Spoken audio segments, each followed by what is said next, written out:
A local motel is now the site for an ongoing death investigation.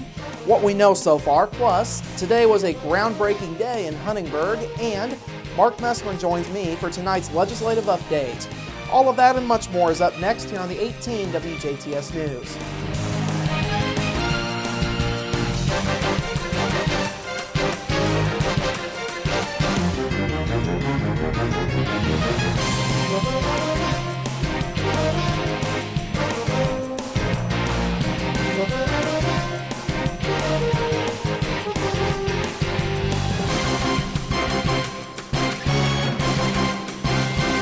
Hello, I'm Bradford Raths. We begin this evening with Jasper Police continuing a death investigation after a body was found at the Camelot Inn earlier this week.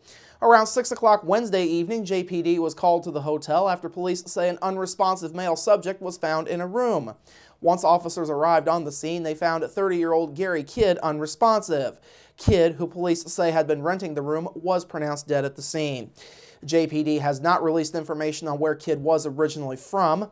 Meanwhile, the DuBois County Coroner's Office was called in to remove the body from the room. JPD says foul play is not suspected, though the investigation is still ongoing. The cause of death is undetermined, pending the outcome of toxicology results. Well, today turned out to be quite the historic day in Huntingburg. This morning, Miller Valentine Group hosted a groundbreaking ceremony for the Lofts at St. Joseph's project. The ceremony featured several speakers and was led by Pete Schweigerott with Miller Valentine. Schweigerott says today's groundbreaking was a big step, though there are several more steps to come. We're super excited to be starting this development. Obviously, really the starting occurred more than almost 3 years ago. It's quite a process to do this type of development, and we're really only halfway there. And if you think about the lifetime of a development like this, we're at its infancy.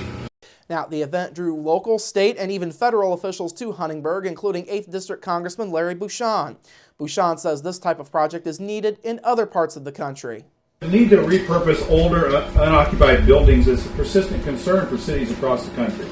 Many cities have buildings like this that are empty, that are just ready to be redeveloped in this way. And redeveloping a property like this for affordable housing for seniors, adults over the age of 55 is a tremendous thing. And this type of project is spreading across Indiana and across the country for obvious reasons. Huntingburg Mayor Denny Spinner gave many thanks on this day, but his biggest thanks went to those involved in making this project a reality. Today is indeed a special day for our community.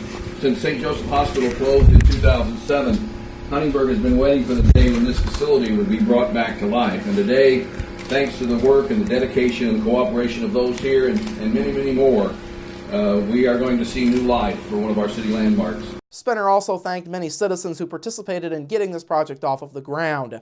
Now, the project will turn 30,000 square feet of the former hospital building into living units for seniors age 55 and older.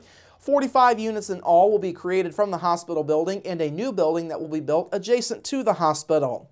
Miller Valentine says this project will generate nearly $4 million to the local economy.